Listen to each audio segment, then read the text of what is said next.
जय हिंद साथियों।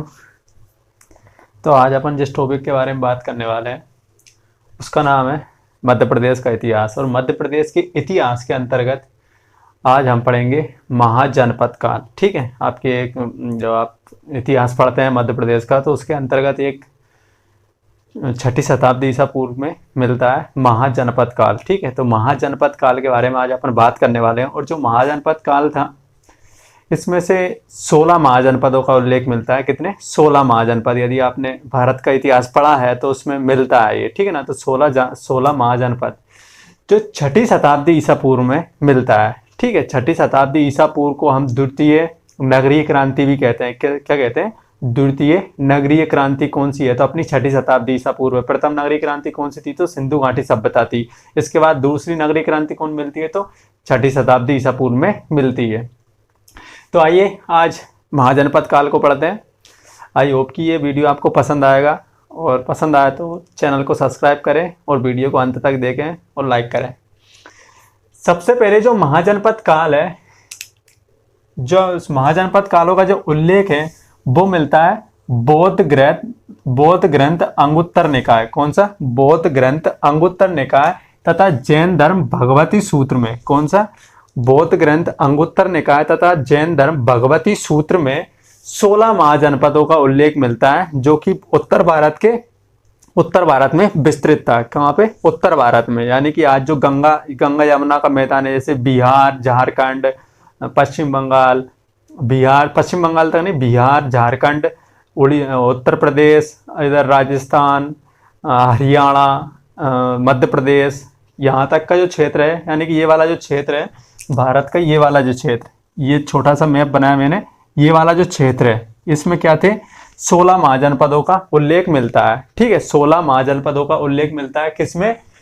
बौद्ध ग्रंथ अंगुत्तर निकाय तथा जैन धर्म भगवती सूत्र में क्या मिलता है? 16 महाजनपदों का उल्लेख मिलता है। ठीक है, मैं उत्तर भारत में 6ठी शताब्दी ईसा पूर्व में 16 महाजनपदों का उल्लेख मिलता है। कौन सी शताब्दी थी? तो उस समय 6ठी शताब्दी ईसा पूर्व को हम द्वितीय नगरीय क्रांति भी कहते हैं। ठीक है, इसके बाद बात करते हैं 16 महाजनपद। ये जो 16 महाजनपद थे, इनमें से 2 महाजनपद अपने मध्य प्रदेश में भी देखने को मिलते हैं। कितने थे? 16 थे, और 16 में से 2 महाजनपद कहाँ देखने को मिलते हैं?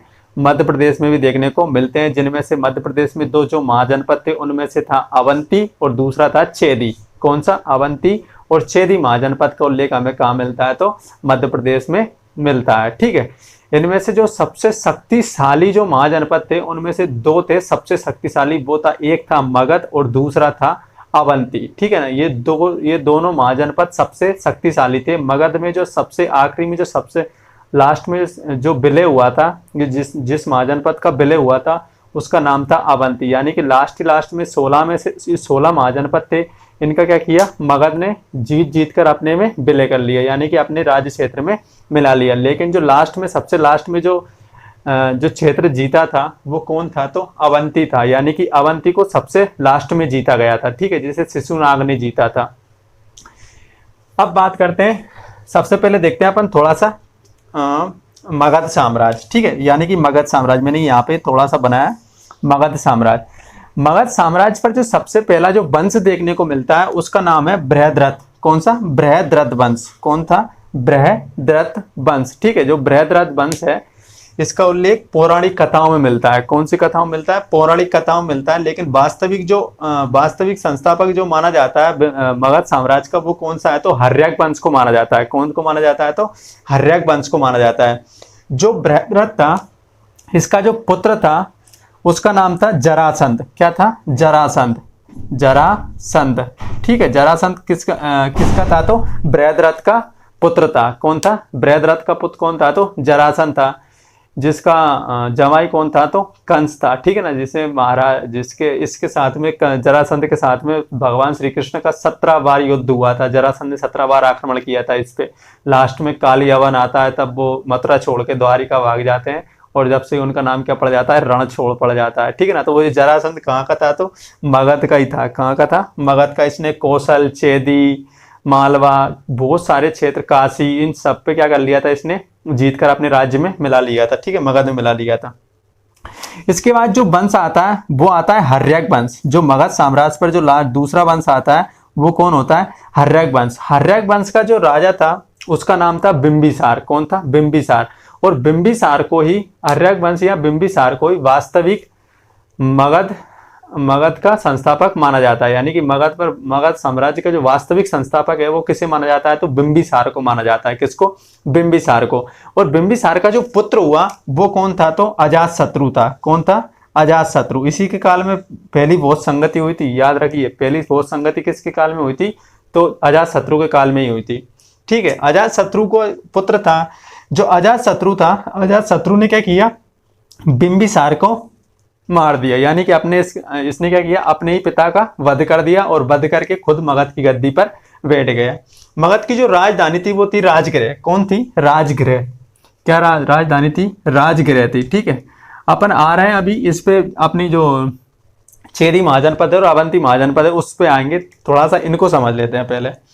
तो बिंबिसार क्या था? हर्यक वंश का संस्थापक था। और बिंबिसार का जो पुत्र था वो कौन था? अजातशत्रु था। अजातशत्रु ने क्या किया? बिंबिसार का वध करके खुद मगध की गद्दी पर बैठ गया।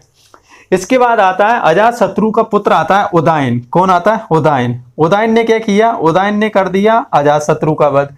यानी कि इसने अपने बाप को मारा, उदयन ने अजातशत्रु को मारा। यानी कि इसने अपने बाप को मारा। इसीलिए इसे पितृहंता वंश के नाम से भी जानते हैं। किस नाम से जानते हैं? तो पितृहंता वंश। किसको कहा गया है? तो हर्यक वंश को कहा है। यानी कि पिता की हत्या करने वाला वंश। ठीक है, अपना जो कोई भी जो राजा बनता था, जिसका पुत्र तो होता था, वो अपने बाप को मार के या अपने पिता को मार के राजगद्दी संभाल लेता था। उसका बेटा आया, उसने उसको मार दिया, वो राजगद्दी संभालने लग गया। ठीक है ना।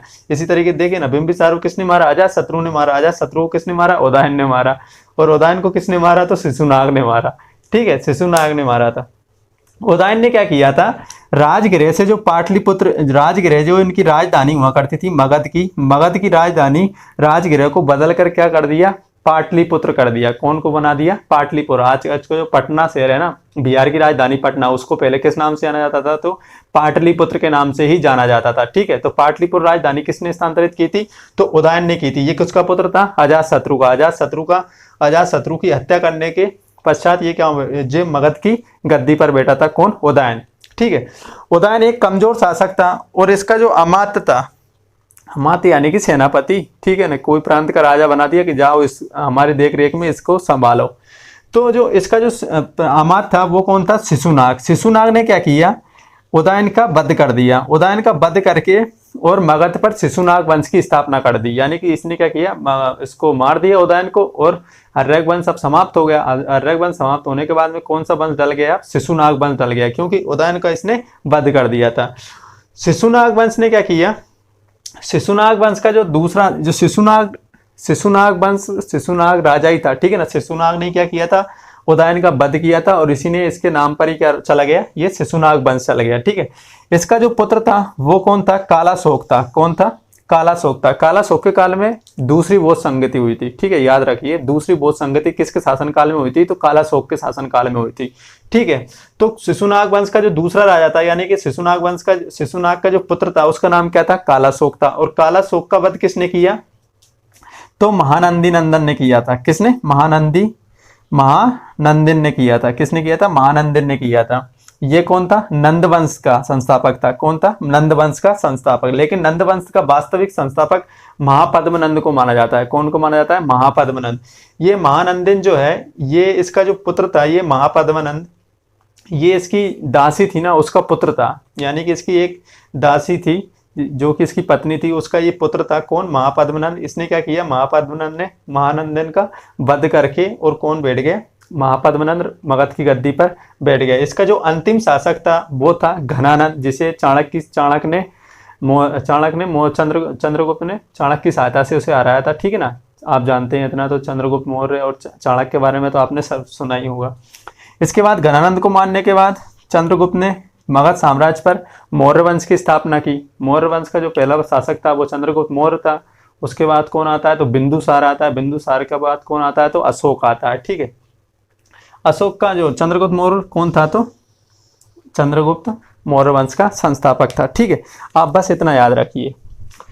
अब आते हैं अपन ये क्या थे, 16 महाजनपदों में से मगध था, क्योंकि लास्ट में कौन बचता है तो 16 महाजनपदों में से मगध ही बचता है, इसीलिए आप इनके वंशों को याद रख लीजिए, कौन सा भी वंश पूछा जा सकता है आपसे क्वेश्चन में। अब बात करते हैं अपन 16 महाजनपदों में से चेदी और उज्जैन की, जो कि अपने मध्य प्रदेश में स्थित थे। इन 16 महाजनपदों में से दो प्रसिद्ध महाजनपद जो कि अवंती और चेदी मध्य प्रदेश से संबंध रखते थे, ठीक है, यानी कि मध्य प्रदेश में स्थापित थे, यानी कि मध्य प्रदेश में स्थित थे। कौन कौन से, चेदी और अवंती, ठीक है। 16 में से चेदी और अवंती कहाँ थे तो मध्य प्रदेश में स्थित थे। इसके बाद बात करते हैं चेदी महाजनपद की। कौन सा, चेदी महाजनपद आज का जो बुंदेलखंड है, चेदी महाजनपद जो आज का जो बुंदेलखंड है और इसका जो पूर्वी बुंदेलखंड का जो पूर्वी भाग तथा उसके सीमावर्ती इलाके जैसे छतरपुर हो गया, पन्ना हो गया, नीमाड़ हो गया और झांसी, ललितपुर, ऊपर बांदा चले जाइए, बांदा तक, इनका ये क्षेत्र क्या था तो ये चेदी महाजनपद के साम्राज्य में ही आता था, ठीक है। चेदी महाजनपद के साम्राज्य में आज का जो पूरा का पूरा बुंदेलखंड का विस्तार मध्य प्रदेश के साथ साथ उत्तर प्रदेश में भी है। तो पूरे बुंदेलखंड पर किसका था तो किसका साम्राज्य था तो कौन सा महाजनपद था तो चेदी महाजनपद था, ठीक है, बुंदेलखंड पर सीमावर्ती भूभाग में विस्तृत था। इसके उत्तर में कौन सी नदी बहती है, अब मैंने ये तो वैसे ही पढ़ा है अपन ने, जब नदियां पढ़ाई है तो मैंने बताया भी है कि जो यमुना नदी है वो गंगा की सहायक नदी, और यमुना नदी कहाँ बहती है तो जो बुंदेलखंड है उसके उत्तर में कौन सी नदी बहती है तो यमुना नदी बहती है, ठीक है। इटावा के पास चंबल नदी जाके मिलती है उससे, यमुना नदी से, तो यमुना नदी इसके उत्तर में बहती है। वर्तमान में जो खजुराहो है, वर्तमान में जो खजुराहो है उसे ही क्या नाम दिया गया है, चेदी महाजनपद नाम दिया गया था, ठीक है। जो चेदी महाजनपद था या जो बुंदेलखंड का जो क्षेत्र है इसे अपन क्या कह सकते हैं तो खजुराहो कह सकते हैं। तो खजुराहो पर ही क्या था, चेदी महाजनपद स्थित था, ठीक है। तो आज जो बुंदेलखंड है इसे अपन क्या कह सकते हैं, जो बुंदेलखंड का जो वर्तमान नाम है उसे क्या कह सकते हैं तो अपन खजुराहो कह सकते हैं, ठीक है। नाम से ही चेदी था, कौन सा, जो चेदी महाजनपद था वो किस जगह पे था, बेसिकली आज वर्तमान में पूछा जाए तो कौन सा आता है, बुंदेलखंड आता है, कौन सा, बुंदेलखंड में जो इनकी जो प्रमुख स्थान था वो कौन था, जो प्रमुख केंद्र था वो कौन था तो खजुराहो था, यानी कि बुंदेलखंड का जो प्रमुख केंद्र था चेदी महाजनपद का वो कौन था तो खजुराहो था, ठीक है। इसकी जो राजधानी हुआ करती थी, यानी कि जो चेदी महाजनपद की जो राजधानी थी वो कौन थी, सुक्तिमती, ठीक है, सुक्तिमती इसकी राजधानी हुआ करती थी। ये किस में कहा गया है तो ये महाभारत के अनुसार है, यानी कि महाभारत के अनुसार चेदी साम्राज्य की जो चेदी महाजनपद की जो राजधानी थी वो कौन थी तो सुक्तिमती थी, कौन थी, सुक्तिमती। लेकिन जातक कथाएं जैसे कि उनके जो बौद्ध धर्म और जैन धर्म में क्या होती है, अपने गुरुओं के बारे में जो प्राचीन जो सारी बातें किसके जो लिखी रहती है ना उनको क्या कहते हैं अपन, जिनका उनके यानी कि उनके गुरुओं का जिन कथाओं में वर्णन होता है उन्हें अपन क्या कहते हैं, जातक कथाएं कहते हैं। तो जातक कथाओं के अनुसार चेदी महाजनपद की राजधानी सोत्तीवती थी, क्या थी, सोत्तीवती थी, ठीक है। सुक्तिमती किस में कहा गया है तो महाभारत काल के समय चेदी महाजनपद की राजधानी सुक्तिमती थी, जबकि जो जैन धर्म और बौद्ध धर्म था उस समय उसकी राजधानी कौन सी थी तो सुक्तिमती थी। सुक्तिमती को सोत्तीमती कर दिया गया बाद में, ठीक है, इसका नाम बदलकर सोत्तीवती हो गया, ओके। इसके बाद आते हैं जैन स्त्रोत, कौन सा, जैन स्त्रोत अभिचंद्र, जैन स्त्रोत के अभिचंद्र नामक राजा ने चेदी राष्ट्र की स्थापना की थी, यानी कि जैन साहित्य है उनके स्रोतों से पता चलता है, जैन धर्म के जो स्रोत है उनसे पता चलता है कि जो चेदी साम्राज्य था, चेदी साम्राज्य की या चेदी राष्ट्र की स्थापना किसने की थी तो अभिचंद्र ने की थी। किसने की थी, अभिचंद्र ने, किसने की थी, अभिचंद्र ने की थी। और जिसका पुत्र कौन हुआ था एवं जिसका उत्तराधिकारी कौन था तो राजश्री वासु था, यानी कि इनका पुत्र कौन था, अभिचंद्र का पुत्र कौन था तो राजश्री वासु था, ठीक है। महाभारत काल में शिशुपाल चेदी का राजा था, कौन था, महाभारत काल में चेदी साम्राज्य का राजा कौन था तो शिशुपाल था, जिसका वध किसने किया था तो श्री कृष्ण ने किया था। आपको पता होगा जब युधिष्ठिर ने रखा था, शायद कोई यज्ञ वगैरह करवाया था, तो उसमें ये भी गया था, शिशुपाल भी गया था, और शिशुपाल को मतलब शिशुपाल क्या लगते थे, जो शिशुपाल था वो कृष्ण जी की बुआ जी के लड़के थे। उन्होंने वचन ले रखा था कि शिशुपाल की आप 100 गलतियां माफ करोगे। तो जो शिशुपाल भरी सभा में श्री कृष्ण को गालियां बकने लगा, तो जैसे ही 80-90 के समथिंग पहुंची, शिशुपाल को श्री कृष्ण ने आगाह भी किया कि इतनी हो चुकी है, रुक जाओ अब। शिशुपाल नहीं माना, फिर भी गालियां देता रहा। 100 हो गई तो भी कहा कि भाई मान जा, अब मत दे। तो वो फिर भी नहीं माना। तो शिशुनाग कुछ नहीं, श्री कृष्ण ने क्या चला दिया, सुदर्शन चक्र चला दिया। जो शिशुपाल था वहीं ढेर बड़ी सभा में, कोई कुछ नहीं कर पाया। कौरव भी थे उनके साथ में, ठीक है, जैसे कि दुर्योधन और अर्जुन, कर्ण वगैरह ये भी थे इसी के पक्ष में। तो ये शिशुपाल था, इसकी हत्या किसने की थी, तो श्री कृष्ण ने की थी, ठीक है, श्री कृष्ण ने की थी। जो चेदी महाजनपद है, चेदी महाजनपद की एक शाखा का जो विस्तार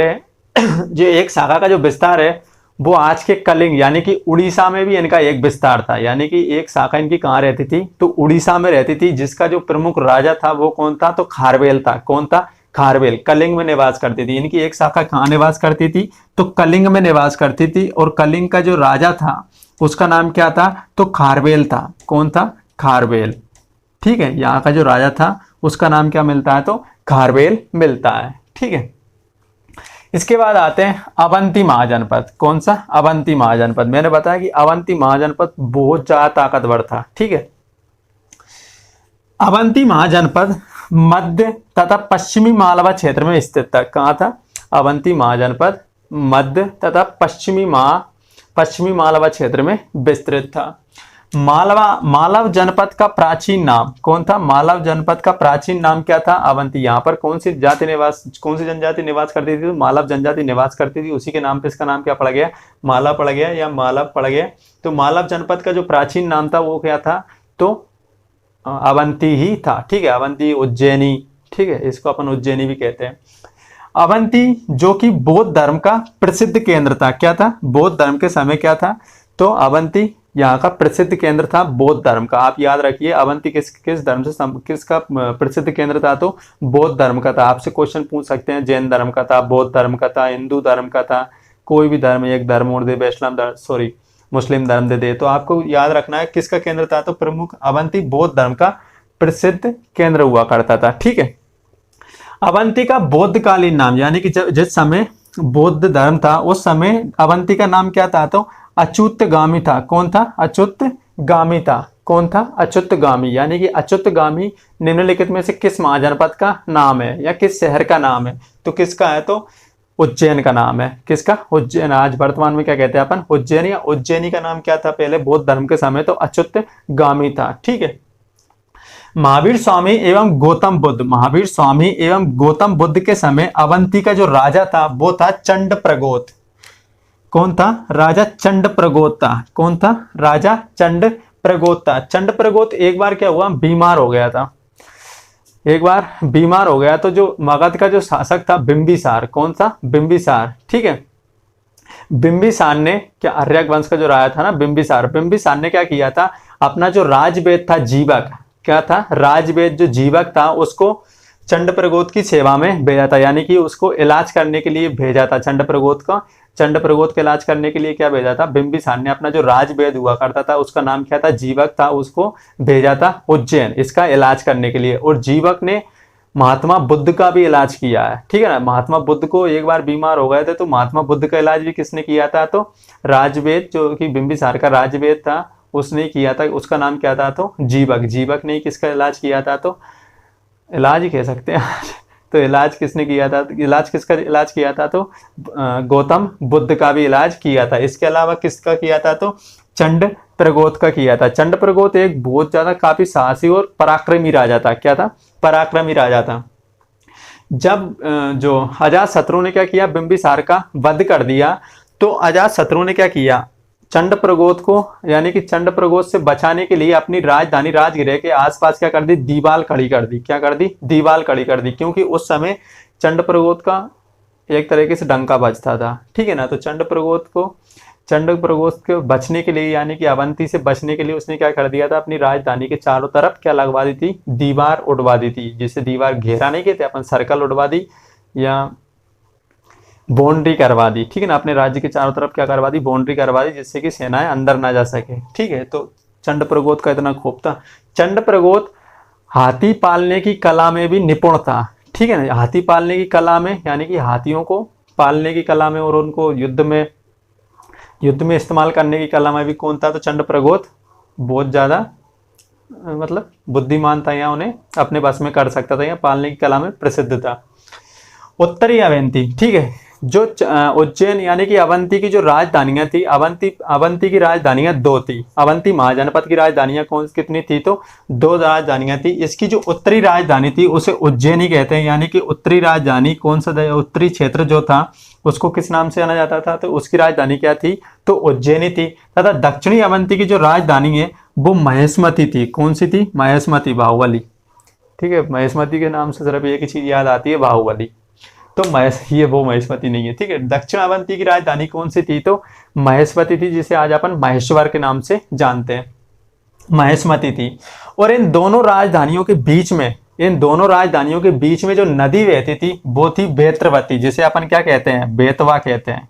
क्या कहते हैं, बेतवा नदी कहते हैं। तो बेतवा नदी क्या करती थी, इन दोनों राजधानियों के बीच में प्रवाहित होती थी, यानी कि इन दोनों के मध्य में प्रवाहित कौन सी नदी होती थी, तो बेतवा या बेत्रवती नदी प्रवाहित होती थी, ठीक है। कौन किस के बीच में, उज्जैनी और महेशमती के बीच में प्रवाहित होती थी।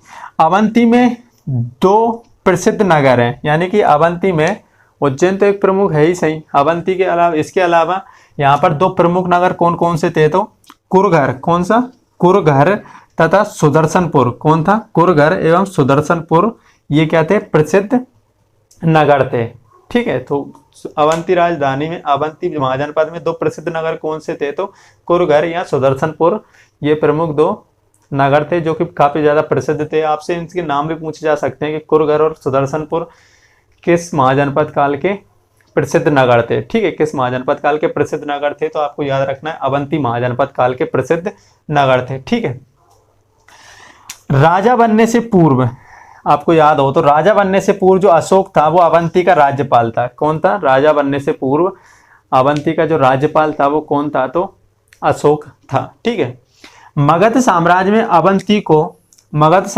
अवंती को शिशुनाग ने मिलाया था। कौन ने मिलाया था, यानी कि शिशुनाग ने अवंती को मिला लिया था। जब शिशुनाग ने अवंती को मिलाया था तो उस समय अवंती का जो राजा था वो था नंदीवर्धन। कौन था, नंदीवर्धन, यानी कि उस समय अवंती महाजनपद पर राज कौन कर रहा था, तो नंदीवर्धन कर रहा था। और नंदीवर्धन को हराकर इसने क्या किया था, अवंती को मगध साम्राज्य में मिला लिया था, ठीक है। तो नंदीवर्धन को हराकर शिशुनाग ने मगध साम्राज्य में अवंती को मिला लिया था, ठीक है। तो नंदीवर्धन याद रखिए, आपसे क्वेश्चन पूछा जा सकता है कि शिशुनाग ने जब अवंती को मगध साम्राज्य में मिलाया था तो उस समय अवंती का राजा कौन था, तो अवंती का राजा कौन था, तो नंदीवर्धन था, जिसे हराकर शिशुनाग ने अवंती को मगध साम्राज्य में मिला लिया था, ठीक है। ये था अवंती साम्राज्य, ठीक है, अवंती महाजनपद, और ये था चेदी महाजनपद। इसके अलावा अगर पूरे 16 के जितने भी 16 के 16 महाजनपद चाहिए तो आप मेरा फेसबुक पेज रवि मीना के नाम से सर्च कर लीजिए, उस पर मिल जाएगा। मैं ये बना के रखता हूँ, मैं तो ऐसे मैप बना के रखता हूँ, तो अगर आप ये देखना चाहें तो इस तरीके से मैप बना के रख सकते हैं, ठीक है ना। 16 के 16 महाजनपद इस तरीके से बना के रख लीजिए, आपको याद करने की कोई ज़्यादा ज़रूरत नहीं रहेगी। इसको देख लिया करिए एक बार, ख़त्म काम अपना। जैसे कि इसमें कंबोज, सबसे जो उत्तरी महाजनपद था वो कंबोज था, सबसे दक्षिणी अस्मक था, सबसे पूर्वी अंग था, और सबसे पश्चिमी महाजनपद कौन सा था, तो मत्स्य था, ठीक है ना। इनकी राजधानियाँ भी क्या है इसमें दिया हुआ है, आप रवि मीना फेसबुक करके सर्च कर लीजिए, मैं उसमें डाल दूंगा, वहाँ पे आप आराम से इसको डाउनलोड कर लीजिए, ठीक है। तो मिलते हैं अगले वीडियो में। वीडियो कैसा लगा कमेंट करके ज़रूर बताएं, और ज़्यादा से ज़्यादा चैनल को शेयर करें, और जिन्होंने अभी तक सब्सक्राइब नहीं किया है तो चैनल को सब्सक्राइब जरूर करें। धन्यवाद।